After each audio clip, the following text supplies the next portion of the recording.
mimi nashukuru kwa nafasi, lakini nashukuru kwa bajeti nzuri yenye uono wa taifa letu kujitegemea. Lazima la bima ya afya. Mheshimiwa Mwenyekiti, serikali kwa sasa hivi ipo kwenye mpango wa bima ya afya kwa wote. Lakini Mheshimiwa Mwenyekiti, kuna ugonjwa utaenda kufanya huu mfuko ukorapsi. Mheshimiwa Mwenyekiti, kuna huu ugonjwa wa homa ya ini A, B, C na E. Lakini hapa naomba nizungumzie ugonjwa wa homa ya ini B ambao ndo unatuathiri sana wa Tanzania. Mheshimiwa Mwenyekiti, takwimu za 2019 mpaka 25 zinaonyesha wagonjwa waliopimwa walikuwa 8,800. Lakini waliopata huduma ya kusafishwa damu walikuwa wagonjwa 3,800. Waliokosa na kushindwa kupata huduma hiyo ni wagonjwa 5,000.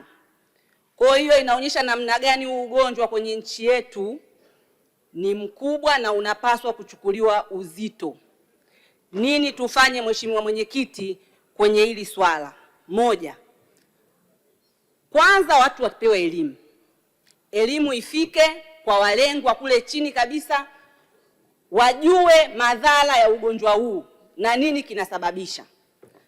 Mbili, Mheshimiwa Mwenyekiti, huduma ya kupima ugonjwa huu inapatikana kwenye hospitali za mikoa, taifa na kanda. Niishauri serikali huduma hizi sasa zifike kwenye wilaya, kwenye hospitali zetu za wilaya, ili wale wananchi wasitumie gharama kubwa kwenda kwenye hospitali za mikoa, kwa sababu kuna wilaya zingine ambazo mazingira yake ni magumu. Kutoka, naweza nikatolea mfano, mtu anatoka Nyamtukuza kule Kibondo, Kakonko, kuikamata Kigoma mjini ni sawa na kutoka Kigoma kwenda Mwanza. Mheshimiwa Mwenyekiti, unaweza ukaona umbali huo na gharama ambayo huyu mwananchi anaweza akaitumia. Kwa hiyo nishauri serikali hizi huduma sasa zihamishiwe kwenye hospitali zetu za wilaya. Lakini pia niombe huduma hizi pamoja na gharama za kupima pamoja na dawa zipunguzwe. Najua tuko kwenye mpango wa bima kwa wote, lakini kwa kipindi hiki cha mpito ambacho tuko nacho, tupunguze huduma kwenye hili swala la homa ya ini, lakini vile vile sambamba kabisa na homa ya figo. Mheshimiwa Mwenyekiti, Mheshimiwa Mwenyekiti, wagonjwa wa figo sasa hivi ni janga la taifa kutokana ya staili ya maisha tunayoishi, ulaji na vitu vingine. Wagonjwa wengi wa figo, Mheshimiwa Mwenyekiti, wanazidi kuongezeka, lakini gharama za ugonjwa huu kuzitibu ni kubwa.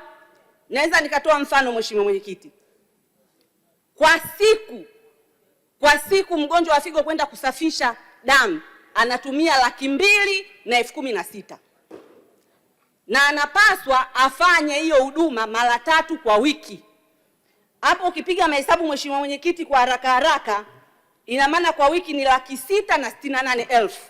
Kwa mwezi ni 2,592,000. Mheshimiwa Mwenyekiti, kwa hali ya kawaida ya Mtanzania hizi gharama ni kubwa. Hii ina maana gani sasa? Ina maana kuna watu wengi watakufa kwa kukosa huduma. Najua serikali ina mpango mzuri wa kuanzisha huduma bima ya afya kwa wote, lakini sasa bado hatujaanza kuimplement hivi vitu. Kwa kipindi hiki kifupi, wakati tunaendelea na implementation, niombe serikali ibebe huu mzigo. Mheshimiwa Mwenyekiti, nimesikia kengele, naomba nikimbie, lakini pia nishauri kwenye swala zima la kilimo. Mheshimiwa Mwenyekiti, Tanzania kufikia dira ya 2050 ni lazima tuelekeze nguvu zetu kwenye kilimo. Lakini kilimo hiki tufanye kilimo cha umwagiliaji. Mheshimiwa Mwenyekiti, naweza nikawa nimejaribu kuwaza kwa sauti kwamba kwa mfano kuna ile mikopo ya 10%. 65% ya Watanzania wako kijijini.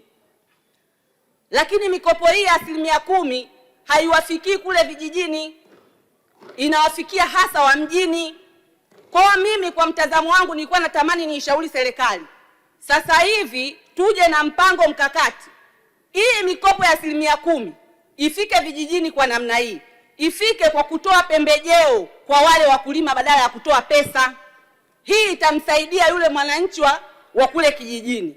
Lakini pia Mheshimiwa Mwenyekiti, kutokana na muda, naomba nichangie kwenye swala la utalii, lakini pia uongezaji wa mapato, kwa sababu serikali tupo kwenye mpango wa kuongeza mapato kwenye nchi yetu.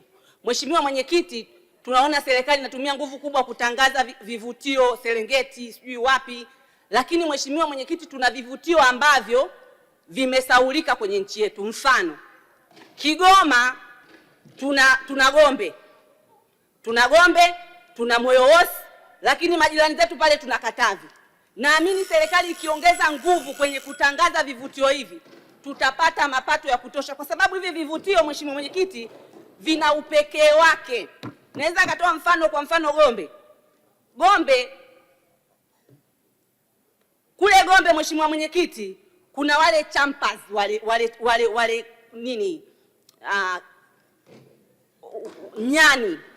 Wale nyani hauwezi ukapata sehemu nyingine, ni Kigoma peke yake na pale Gombe. Lakini pia tuna ndege huku kwetu Moyowosi. Huyu ndege anaitwa Shalobili. Sidhani kama hata sisi wabunge wengine hata hawafahamu. Kwa hiyo niombe serikali iongeze nguvu kutangaza vivutio hivi ili tuendelee kupata mapato. Kwanza tuanze sisi wenyewe ndani, lakini pia vivutio hivi vitangazwe nje ili watalii waje waone uzuri wa nchi yetu ya Tanzania. Mheshimiwa Mwenyekiti, kwa kusema haya, asanteni sana, naunga mkono hoja.